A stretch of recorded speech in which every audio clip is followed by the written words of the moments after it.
Table 1 data, we got Table 2 data. Now let's do something with it. Okay, slow down. Here we go. Now we're going to need our axes labeled. What goes where? We've already told you time goes on the x-axis. So put your time down here, and it comes in the unit of second. And speed goes on your y-axis. So we come on over here, put our speed, and that comes in the unit of meter per second. Do that diagonal slash nonsense. Okay. So from here, what do? Well, we got a title of our graph. Put your independent versus dependent, or dependent versus independent. Sorry about that. Speed versus time. Put your y versus your x. And if anyone wants to get fussy about how we recorded the video and who was independent, dependent, not on this one. Demonstration purposes. Okay, you have a couple of ways you can plot this, but the first thing to pay attention to is you want to be able to fit all of your data in the grid. So the time, well, Table 1 only takes us up to 3.4 seconds. Table 2 takes us up to 4 seconds. So we only need to get up to 4 seconds with the time. Now, you can split this up a number of ways. What I recommend you do is roughly try to divide it up as far as you can get it to spread. Get it to spread out. I know in chem sometimes you count it exactly and divide it. If it works, good. If it's not exact, it's fine. Don't make it difficult for yourself. Graphs are supposed to make it easier to interpret information. They're supposed to make a nice, clear model of what's going on. So you don't want to be going by 2.7 or some strange number. It's hard to read. So this one we're going up to 4 seconds. Let's see. We're going to put our 0 here. Okay. Now, we're not going to go 1, 2, 3, 4. The whole thing will be crunched here, and our data will be, our drawing will bring in a whole bunch of error.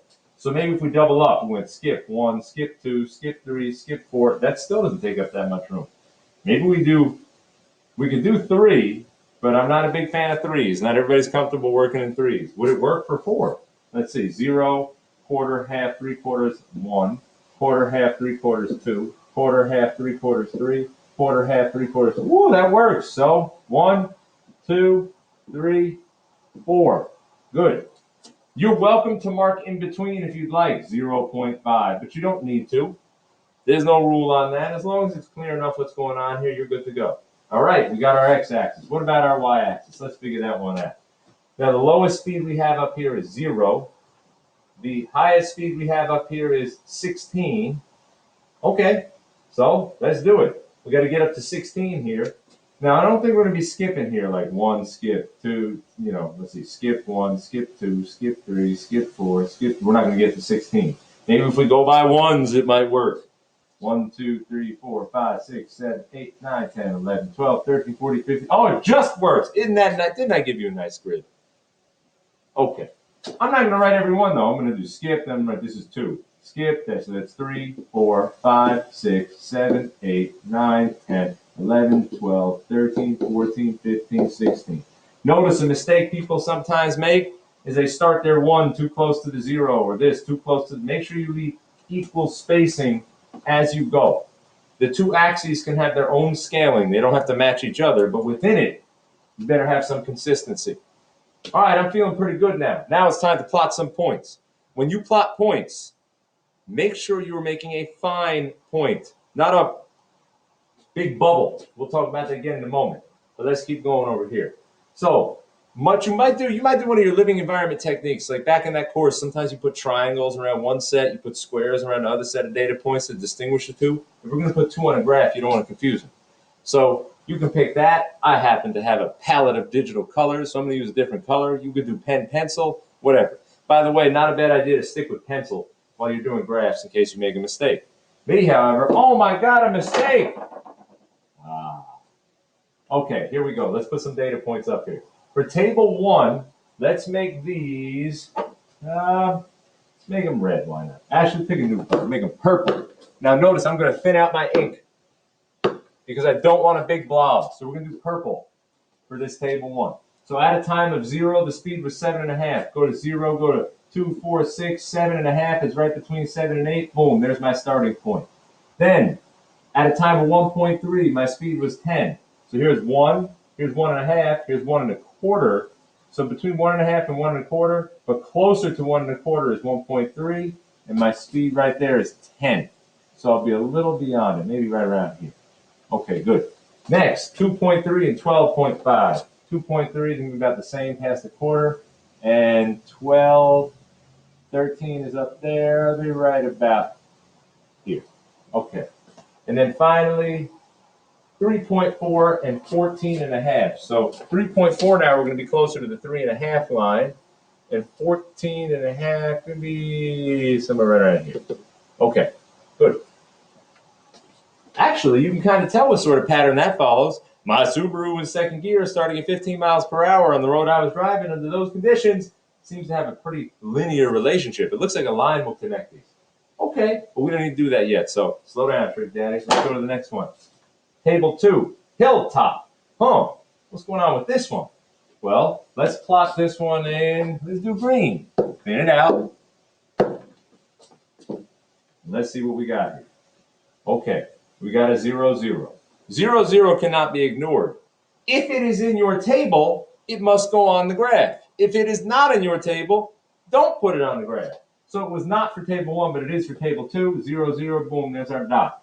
1, 1, so 1 second over, 1 meter per second up.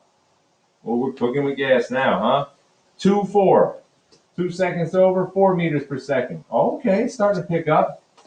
3, 9, up, 3, up to 9. Look at that, look at here.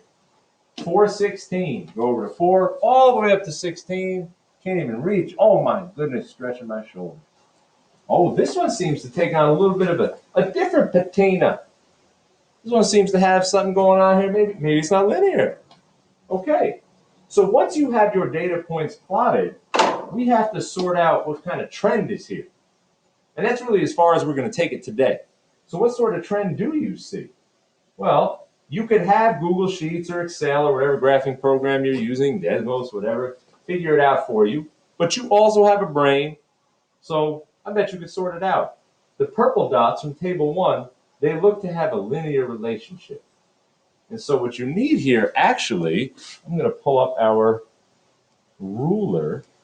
Now, I have a straight line function on the board, but where is this thing? Here, a ruler, not a rukler, but a ruler.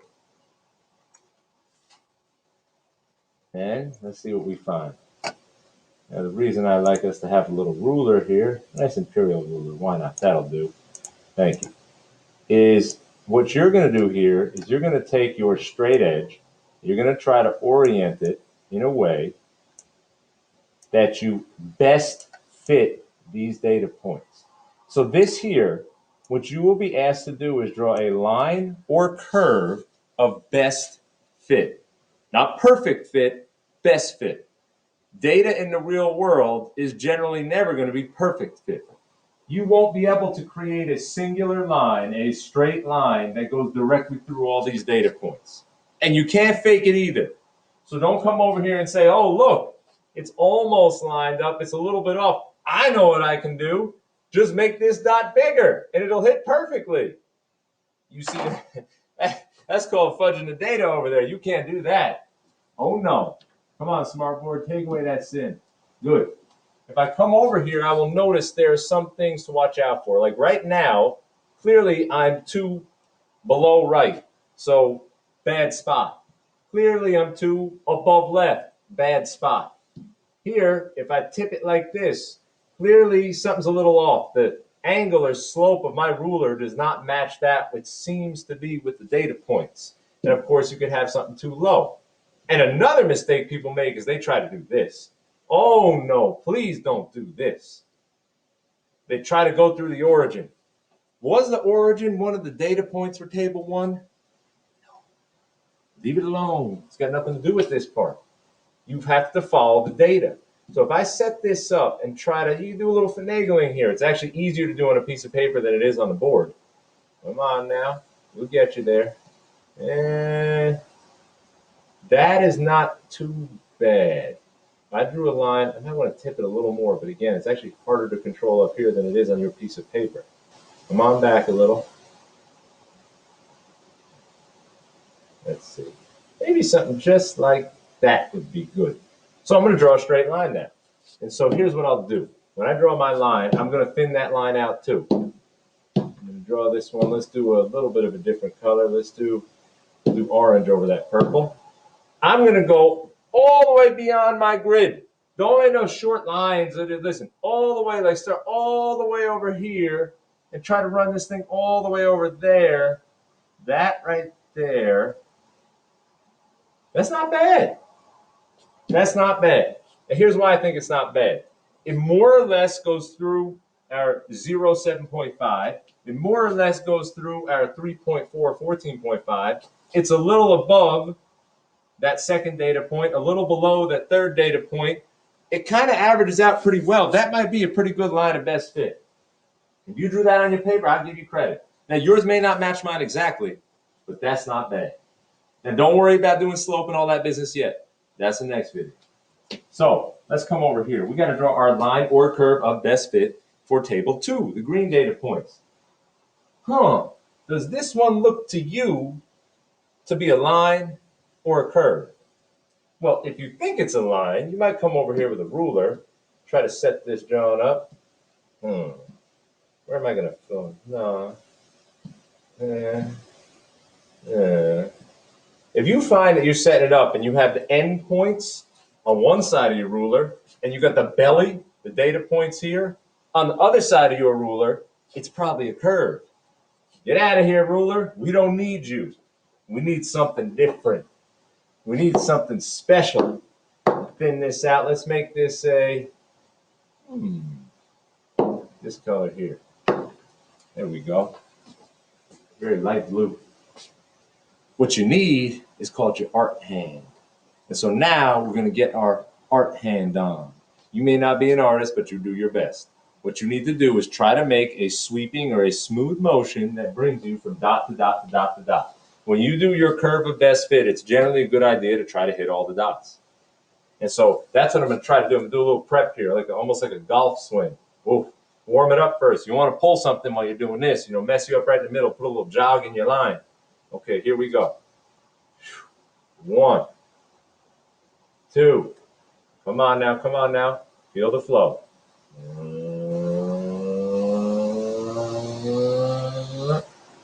Not bad. A little off on that top one, but not too bad. That is a curve of best fit in this situation. That's not bad. I'm going to warn you. Let me change the color here. Sometimes people get ahead of themselves. They're going, and they're like, they start curving back. Don't do that. None of this half pipe action with curving back in here, trying to do a backflip onto the graph or some nonsense. Get that out of there. There we go. That's a pretty good curve of best fit. That's a pretty good line of best fit. Ruler as best you can. Get your art hand on as best you can. The last thing to warn you about on this page. Sometimes your axes are simplified in a way that they slap a times 10 to the or some other prefix or multiplier into the axis label. You got to watch out for that. That actually was on homework W1, was it 11, 13? The one where you had to find the area of the triangle graph. You have to watch out there because one of the axes labels, actually I believe it was a vertical one, had times 10 to the meters in there. So if this one happened to have something like times 10 to the 5th, like you see right here, this wouldn't actually be 1 second, 2 second, 3 second, 4 second. It'd be 1 times 10 to the 5th. So it would be 100,000, 200,000, 300,000, 400,000. That's a real number. You don't have to worry about that right now. Those are real magnitudes. But if that were the case, when it comes time for doing slope and the rest of that, you got to keep that in mind. Okay, good. That's it.